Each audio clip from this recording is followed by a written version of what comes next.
150. My faith is found a resting place, not in device nor plea.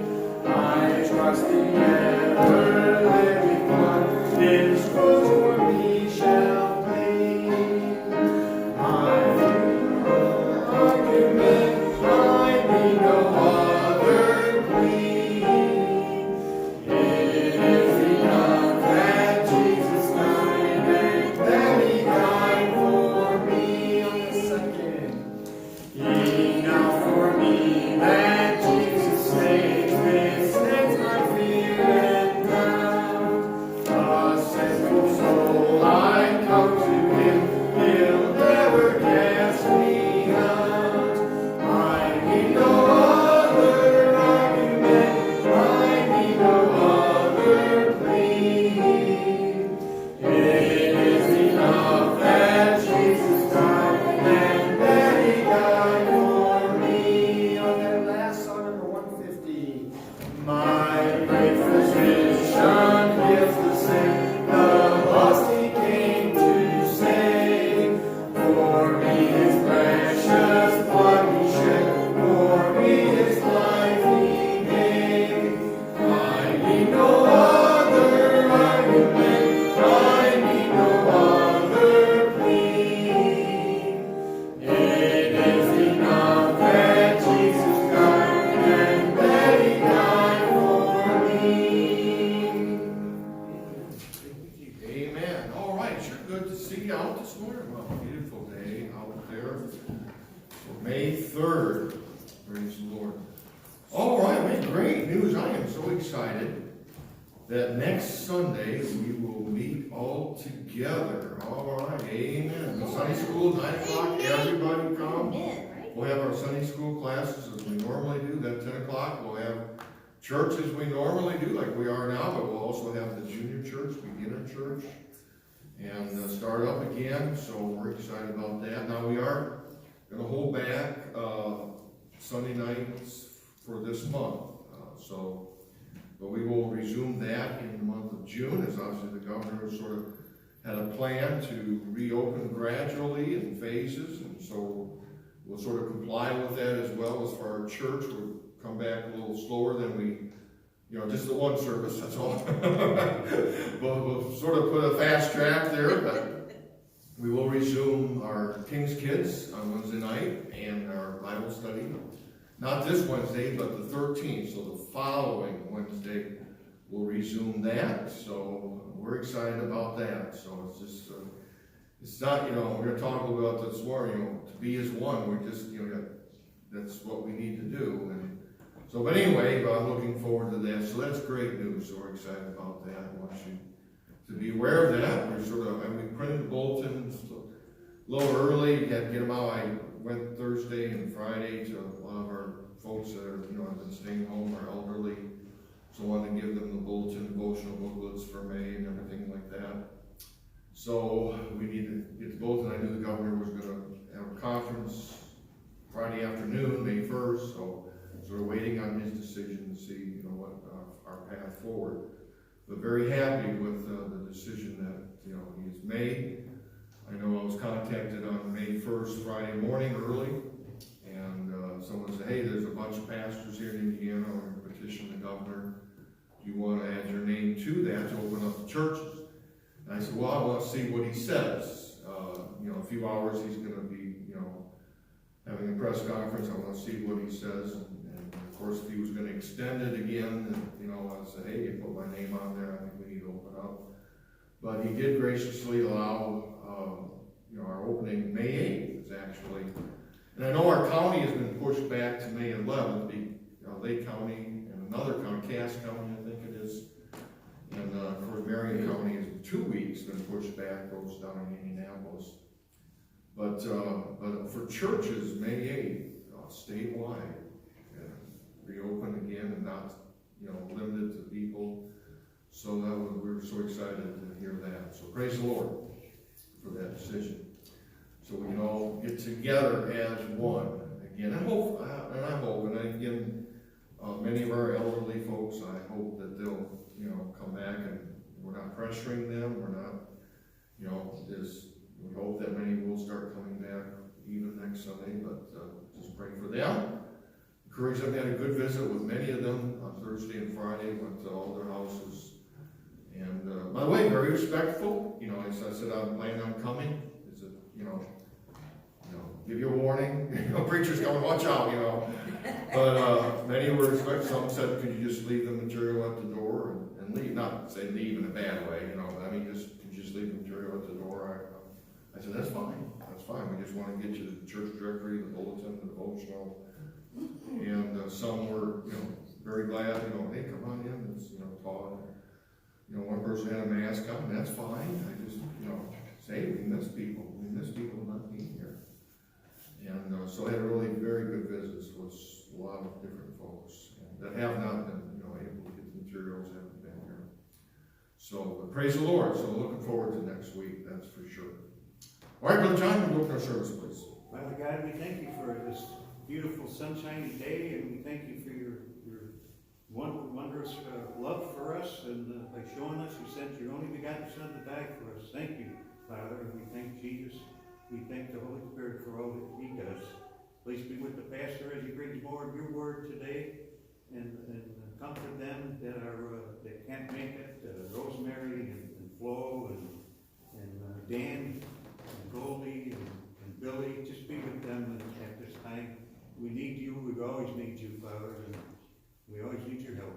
And we pray this in Jesus' name. Amen. Amen. You may be seated. Just before Tim comes for our second song, our last song, just want to mention just a couple of things real quickly. Next Sunday is Mother's Day. All moms will get a gift for being here, so please remember that. Also, 2 weeks Military Bible Stick Sunday. In that we postponed that from last month to this month.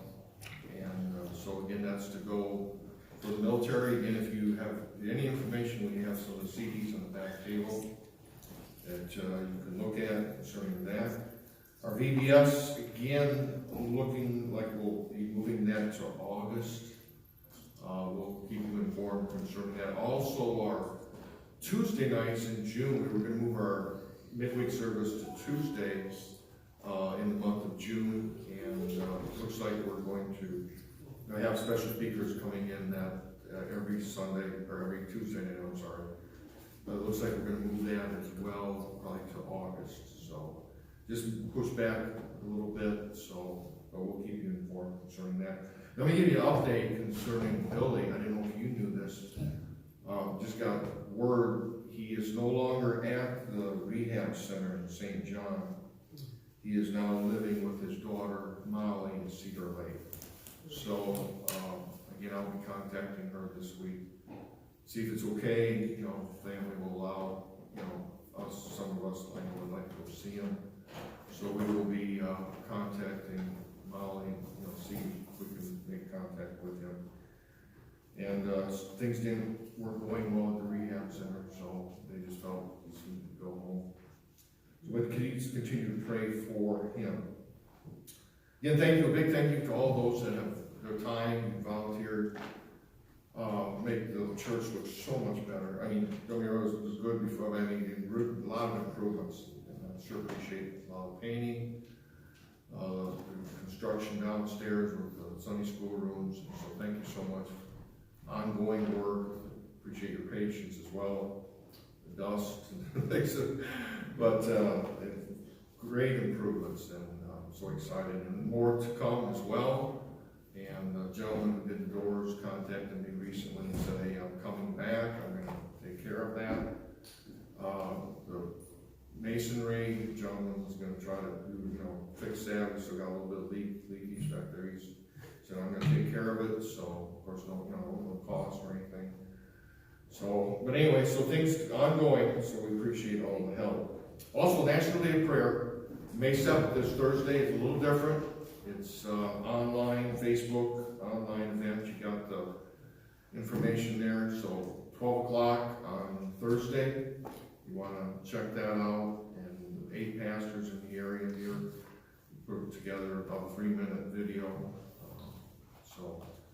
Be a blessing to you. So a little different and something we have never we didn't dream of this when we got together in January and February. We were making plans, and all of a sudden everything got detoured, what we were going to do, and so we went this direction. We still wanted to have something for the National Day of Prayer, so that will be a blessing to you. Of course, you can watch it after. It doesn't have to be Thursday, but they'll have it ready to view on May 7th at noon. Right, birthdays and anniversaries on the back page there. By the way, next Sunday we'll do this. We'll have our birthday box for the month of April and May. All right, so we haven't had Sunday school in the month of April, so I think we missed the birthday box, so we will be doing that next Sunday. All right, Tim will come for a final song and then the message. Could please grab a songbook, turn to song number 356. I Must Love Jesus. We'll remain seated. Song number 356. Sing that first, second, last verse. First, second, last song. 356. I must tell Jesus all of my trials.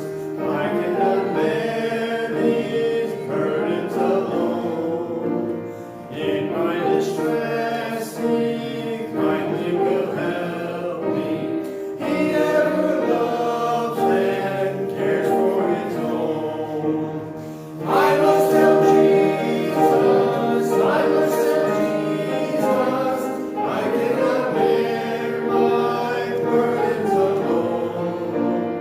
I must tell Jesus, I must tell Jesus, Jesus can help me, Jesus alone. On the second, I must tell Jesus all of my troubles. He is a kind, compassionate friend. If I would ask Him, He will deliver. Make up my troubles quickly and end. I must tell Jesus, I must tell Jesus, I cannot bear my burdens alone. I must tell Jesus, I must tell Jesus, Jesus can help me, Jesus alone. On that last. Oh, how the world to evil alerts me. Oh, how my heart is tempted to sin. I must tell Jesus, and He will help me. Over the world of victory to win. I must tell Jesus, I must tell Jesus, I cannot bear my burdens alone. I must tell Jesus, I must tell Jesus, Jesus can help me, Jesus alone. Amen. Amen. All right, if you turn in your Bibles this morning to the Gospel of John, John chapter 17, I thought it was sort of interesting with this shutdown. I've had some interesting experiences. I sort of, obviously with the YouTube, trying to do the download, and I've gotten familiar with Zoom. I've had conference calls on Zoom. I said, they sort of neat, really. I got familiar with Dropbox video, or I don't know what about it or what it is, but, something about Dropbox video, Google Drive, download to Google Drive, and I said, you know what? Leave it to the younger generation. All right, I think they do a better job. But anyway, but some different experiences. Hey, you notice, observed some of our families, the McClanagans back there. You realize you live on their street? You live on Johnson Street. They're supposed to live on Johnson Street. You realize that Rosemary lives on Marshall Street? You know, Ed and Esteline Marshall's back there. All right, so Rosemary lives on their street. The Crowns live on Patterson Street.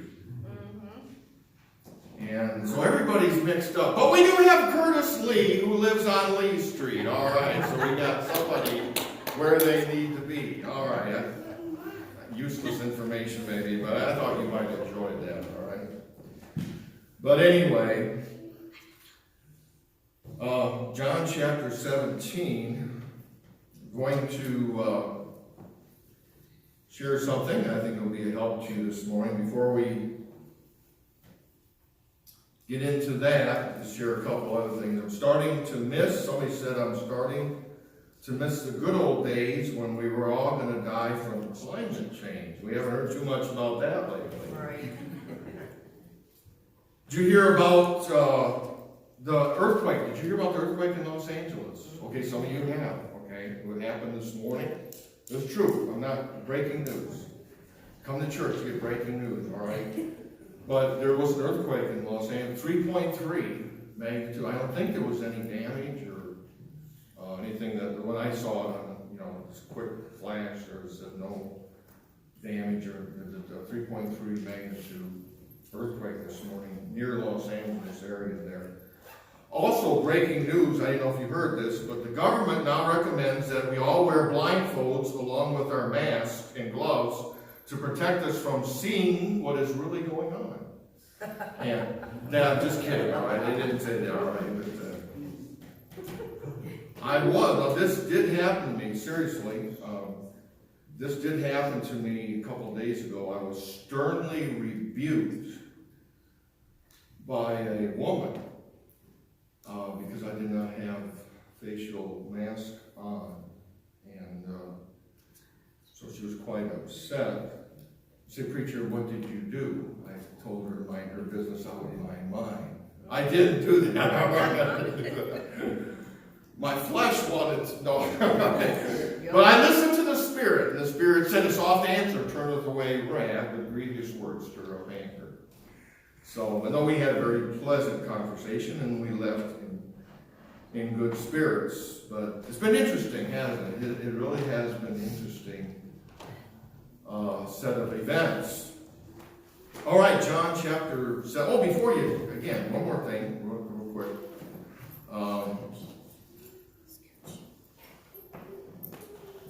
The shortest chapter in the Bible is just some interesting information. Anybody know this? The shortest chapter in the Bible. Does anybody know? It's Psalm 117. Psalm 117. The longest chapter in the Bible. Psalm 1. Oops, I'll give you a hint. Psalm 119. 119 is the longest chapter in the Bible. Which chapter is in the center of the Bible? That's Psalm 118.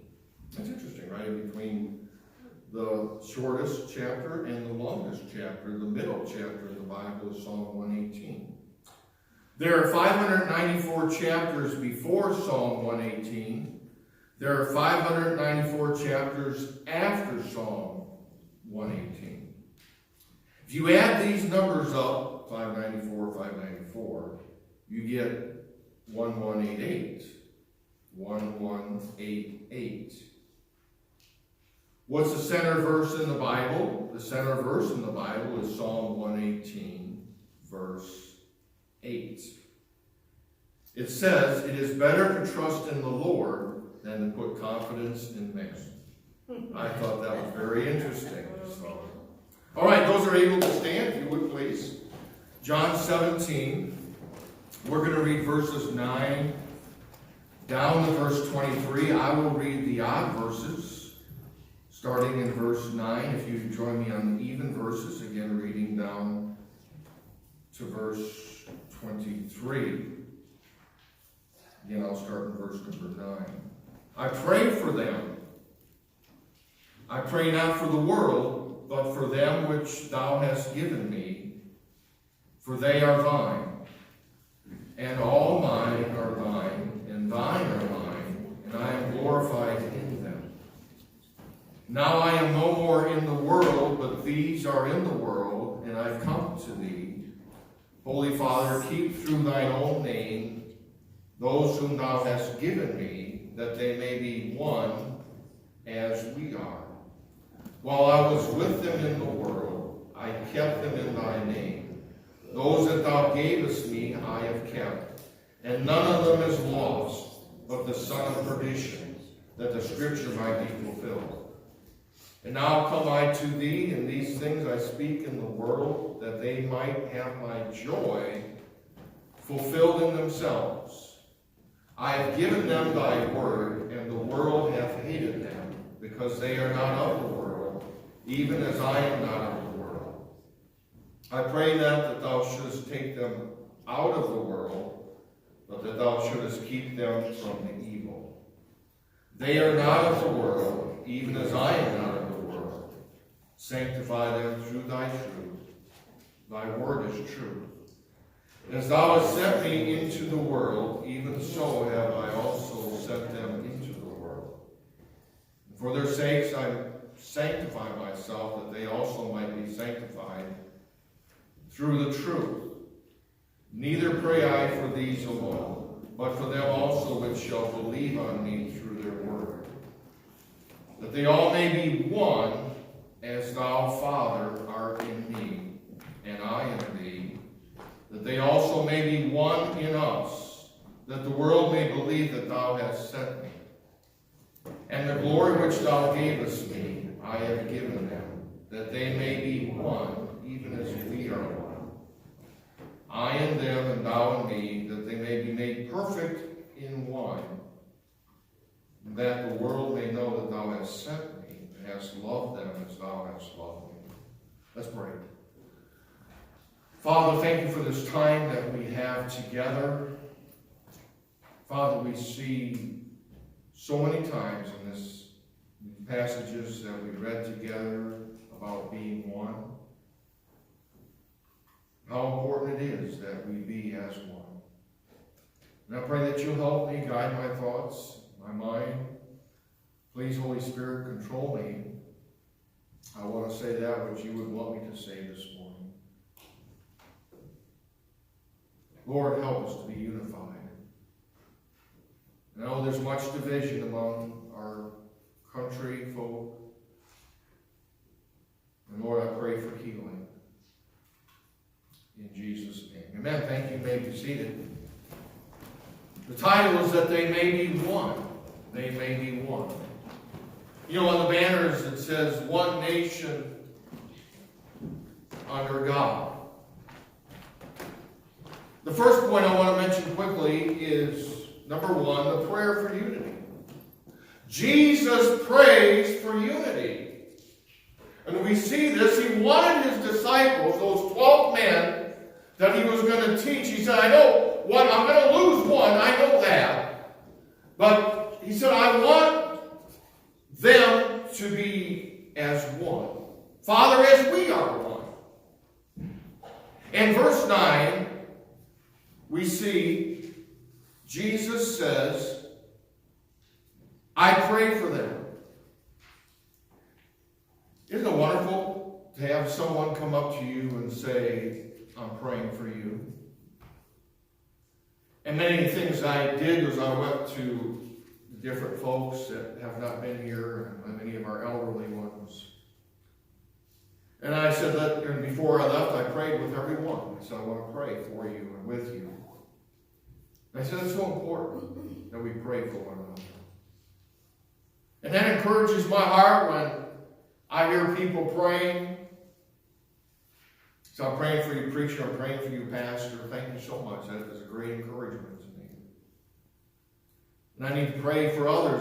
Every Sunday morning is what I do, and I have for quite some time now. Sunday morning, I pray for the men of God around the area, the region. I texted an evangelist today. I said, I'm praying for you. I've been praying for you and a number of other evangelists that I know during, especially at this time when, many of the meetings have been canceled.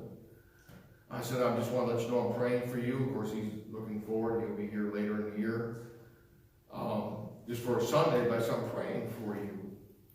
And just want to encourage him. And I pray for the pastors here in the area. Every Sunday morning, I lift them up in prayer. And I don't always tell them, but sometimes I do. I'll say, hey, I pray for you on Sunday morning, to let them know that I'm lifting them up in prayer. Prayer for unity. Jesus said in verse 9, I prayed for them. And, so important. Verse 15, Jesus says, I pray, not that thou shouldst take them out of the world, but thou shouldst keep them from evil. I'm praying for you. A prayer for unity. He prays for unity. That they be as one. I pray for you. And again, and through this, I know a lot of differences. A lot of different opinions. And then, as you'll find out, I know you have found out, you're talking to people, well, we should do this. And I know a lot of things have been discussions, and we can have the discussions. But we can still also, I believe, be as one. One president we have one governor, we have one mayor. And so the prayer for you, we see Jesus, again, he prays. I pray for them, which thou hast given me, for they are thine. And he says, I pray that, in verse 11, that they may be one as we are. He said, we're one. We know the Trinity, Father, Son, Holy Ghost, 3 in 1. 3 in 1. Perfect unity. Perfect harmony. You think about it, for all eternity, perfect harmony. Jesus submitted himself to the Father. I must be about my Father's business. I do always those things that please me. Not my will, but thine be done. He said, if it be possible, let this cup pass, but not as what I want, but your will be done. This is my beloved Son, whom I am well pleased. So the prayer for unity. Number 2, the power of unity. We see Jesus mentions, not only he says, I pray for them. I pray. The prayer for unity. But also we see the power of unity. Look at verse 21 in chapter 17. That they all may be one, as thou, Father, art in me, and I in thee, that they also may be one in us, that the world may believe that thou hast... Again, Jesus is saying there's power in unity. He says, again, that they all may be one, as thou, Father, art in me, and I in thee, they also may be one in us, that the world may believe. And the glory which thou gavest me, I have given them, that they may be one, even as we are. We are one. I and them, thou and me, that they may be made perfect. You made perfect in one. So the power of unity. United we, what? Stand. Divided we fall. See, a lot can be accomplished when no one is worried about who gets the credit. When I was a boy, that was a few years ago, by the way.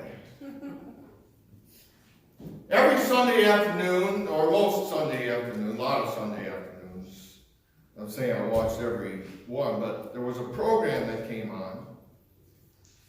Seemed like we would watch it before we would go out to chores. Of course, I had to watch a football game first, or baseball game, or whatever, Late in the afternoon, it would come out. It was called, now some of the younger folks are not going to know what I'm talking about, but some of you are going to know what I'm talking about, all right? Mutual of Omaha's Wild Kingdom. There you go. Hosted by Marlon Perkins. It's an interesting show. A lot of, obviously, footage from Africa. But I noticed over the years I've watched the show, a lot of interesting things. They'd have pictures of the antelope or zebras, but they also show the lions and the tigers, and they would show the prey, and they would show them killing, But it was interesting that you saw many times when they were together as a group, when they were all together, they were less vulnerable, but what they would try to do is they would try to get one from the fold, from the group, apart from the rest. And then they would chase that one and hunt it down and kill it. And I remember as a boy I would see that, but think now that how important it was that as long as they were together, they were okay. But if you could get one off here and one off there, then they just chase it and kill it. And that's what a lot of times the devil does. He tries to divide us. He tries to, put a wedge in that between us. Divide and conquer to sow discord. Years ago, there was a church member that got upset with me. I don't understand why you would get upset with the pastor. We got upset. And I wish that she would come to me. But I think she grabbed the church directory and went down the whole list and called everybody and said, I'm upset with the pastor. You did this, you did this. Can you believe it? All of a sudden I started getting phone calls and say, or what happened was, they said, and many of the response was this. Say, please, you shouldn't have called me. You should, call the preacher. Go talk to him. United we stand. I love Barnabas and Saul in the Bible, in the book of Acts. Saul got saved, and he had a great, what a transformation. If any man be in Christ, he's a what? New? He's a creature, old things pass away, go all day. Man, that Paul's life has changed dramatically. He went from one extreme to the other. And here he's killing Christians, putting them in jail. Now he's, proclaiming the gospel, telling everybody about Jesus. And a lot of people were skeptical. They said, yeah, he's the real deal. They were real afraid of him. And Barnabas stood up for him and said, hey, give him a chance. He vouched for him. He said, yeah, he's one of us now. Listen to him. And he took Paul under his wing and he discipled him. He trained him. He went and got him and took him to Antioch, and they were at the church. And in training, they were there for quite a while, and they were first called Christians at Antioch. But under Barnabas and Saul, you see, Barnabas and Saul, Barnabas and Saul, Barnabas and Saul. And then God greatly began to promote Paul, and Barnabas saw that, and then it became Paul and company. Acts 13. Barnabas sort of steps back. Paul takes control. He didn't have a problem with that. That's what God is doing. We can accomplish a lot when no one cares who gets the credit. It's always very sad to me when I get to, as I pass Acts 13, 14, man, the great missionary journeys and trip, and Barnabas and Paul, and then it was Paul and Barnabas. But then they had that big division.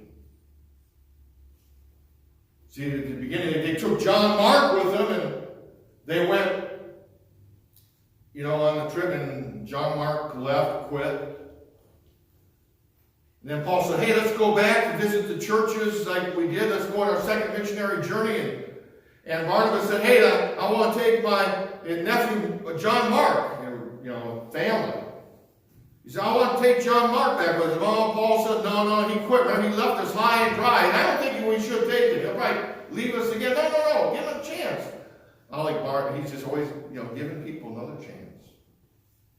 He said, give him another chance. Let's take him. No, I don't think we should. And they split.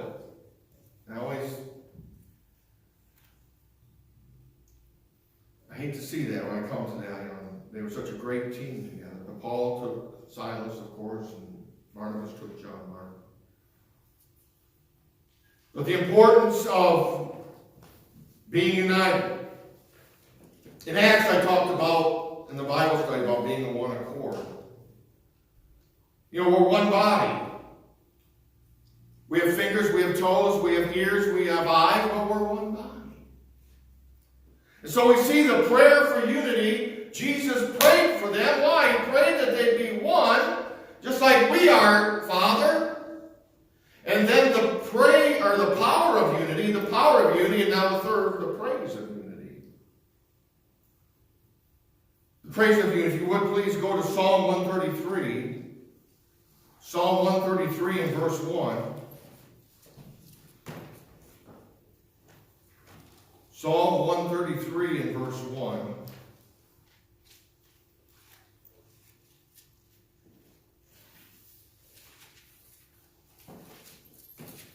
Behold, how good and how pleasant it is for brethren to dwell together in what? In unity. It is like the precious ointment upon the head that ran down upon the beard, even Aaron's beard, that went down to the skirts of his garments, as the dew of Hermon, and as the dew that descended upon the mountains of Zion. For there the Lord commanded the blessing, even life forevermore. Our unity amplifies his glory. There was an aroma was given off. There was a smell in the air. And we all like pleasant smells. We like fragrances. We smell roses. I mean, we like pleasant smells, but you know, we don't like the rancid smell or spoiled food, or that doesn't make us happy.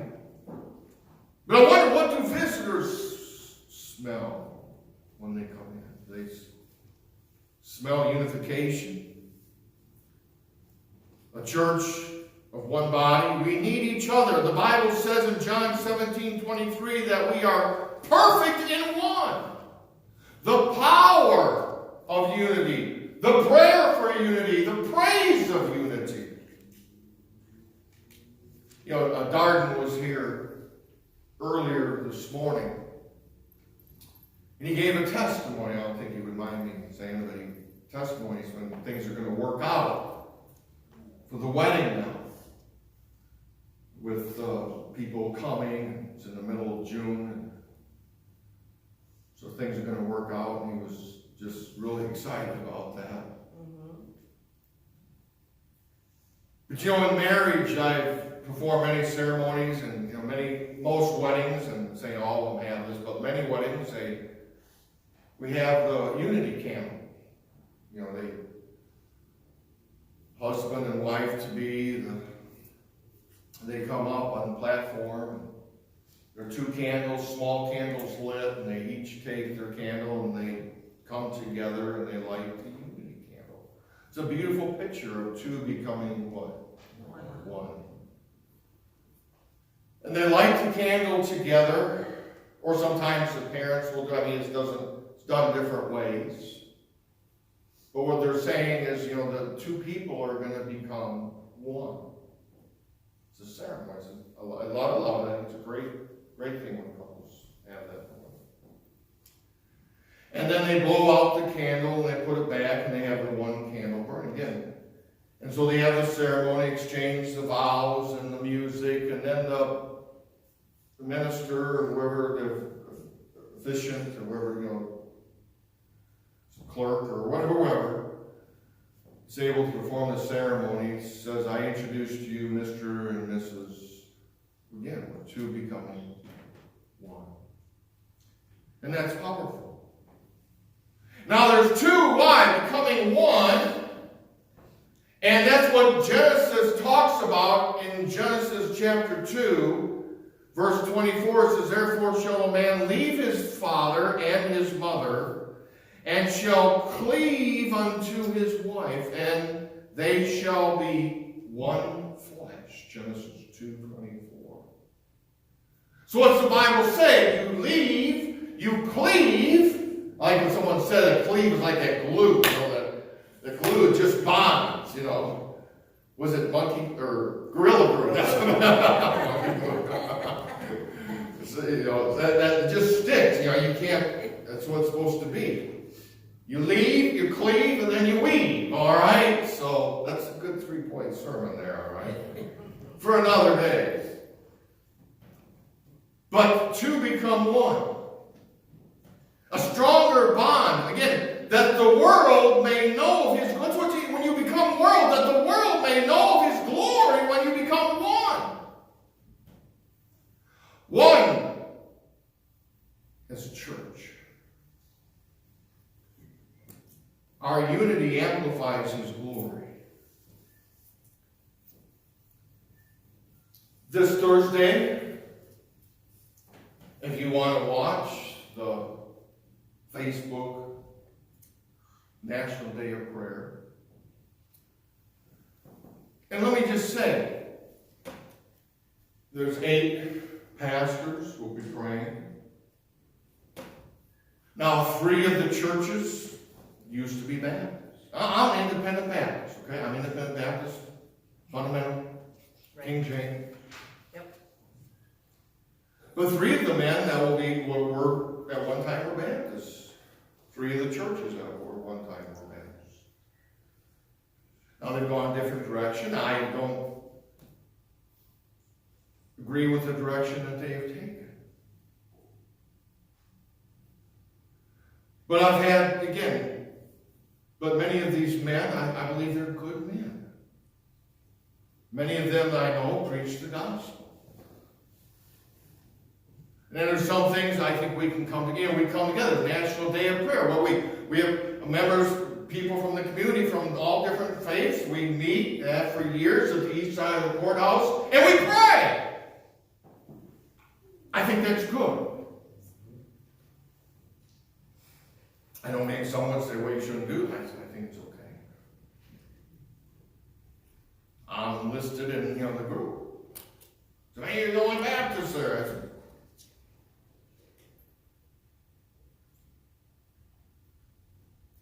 many times people go up and they pick it or whatever, they support the right to life, pro-life.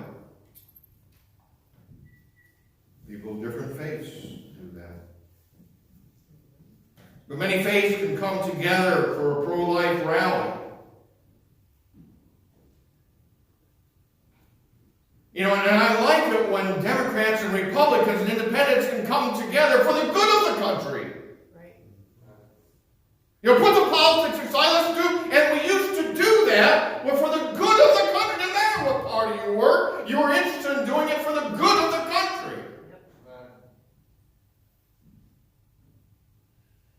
And we can pray for unity.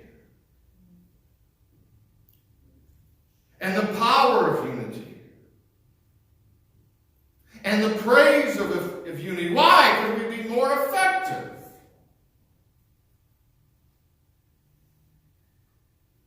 And that's why I mentioned in the last Bible studies, as I mentioned, I don't want to cover it again, if you watched it. When I was on the school board, and I mentioned how I was very adamant against a teacher being hired. I had never met the teacher. I didn't know nothing about her. I just knew she was of a different religion, faith. I just thought it was a Baptist school. It was a Baptist school. I said, I think we should have Baptist teachers. That was just my opinion. The other 6 men on the board disagreed with me. And the pastor, he wanted this teacher. And I said, well, I'm just voicing my opinion. I said, I don't think we should bring her on as a teacher. I'm sure she'll be a great teacher. Math, English, things she was going to teach. Well, she's not teaching Bible. I said, it doesn't matter. I just think she should be it's a Baptist school. We should have Baptist teachers. I think Catholic schools probably have Catholic nuns. Sort of. Anyway. But again, I just was voicing my opinion. But I said, and I always appreciate what the chairman of the school board and chairman of the deacon board was one and the same. But he said, whatever decisions we make, we leave here unified. So, my preacher, 4-3, 5-2, 6-1. What do you mean unified? It's not 7-0. He said, it doesn't matter. When we leave here unified. I knew what he was talking about. He said, that's the decision of the church. That's the decision of the board. That's the decision. And we agree with that. We disagree. Prayer for unity, the power of unity, and the praise of unity. To be more effective. To be more effective.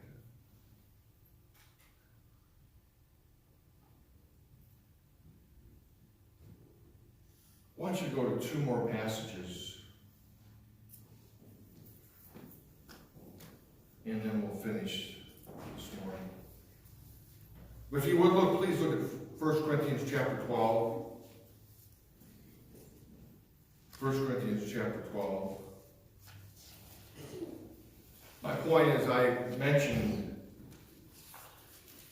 even though I disagreed with the decision of the board, it didn't work out because one of the students asked a Bible question and the teacher answered the Bible question, and it caused a lot of stir. But when we left that meeting, I didn't let anybody know. I didn't, my wife knew, and the 6 men knew. Because she was going to be teaching one of my sons. I didn't pull my son out of her class. I went to parent-teacher conference. Said, how's my son doing? I was very nice to her, very cordial. She never knew that I didn't vote for her, unless somebody told her. I didn't pull my son out of the class. I didn't quit the school board. I didn't quit the church. You see? Because what I wanted ours to be in unity. And even though we disagree, we can still be unified. Anyway, 1 Corinthians chapter 12, verse 12. Just follow along as I read. I'm going to read down to verse 27, but I think there's some very important verses for us this morning. For as the body is one, and hath many members, and all the members of that one body, being many, are one body. So also is Christ. For by one Spirit we are all baptized into one body. Whether we be Jews or Gentiles, whether we bond or free, have been made all to drink into one Spirit. For the body is not one member, but many. If the foot shall say, behold, or because I am not the hand, I am not of the body, is it therefore not of the body? And if the ear shall say, because I am not the eye, am I not of the body? Is it therefore not of the body? If the whole body were an eye, where were the hearing? If the whole were hearing, where were the smelling? But now hath God set the members, every one of them, in the body, as it hath pleased him. And if they were all one member, where were the body? But now are they many members, yet but one body. And the eye cannot say unto the hand, I have no need of thee, nor again the head to the feet, I have no need of you. Nay, much more, those members of the body which seem to be more feeble are necessary. And those members of the body which we think to be less honorable, upon these we bestow more abundant honor, and our uncomely parts have more abundant comeliness. For our comely parts have no need, but God hath tempered the body together, having given more abundant honor to that part which lacked, that there should be no schism in the body, but that the members should have the same care one for another. And whether one member suffer, all the members suffer with it, or one member be honored, all the members rejoice with it. Now ye are the body of Christ, and members in particular. That's why I think it's been so difficult for us, not only us, but for all the churches. We're not coming together as one. Right.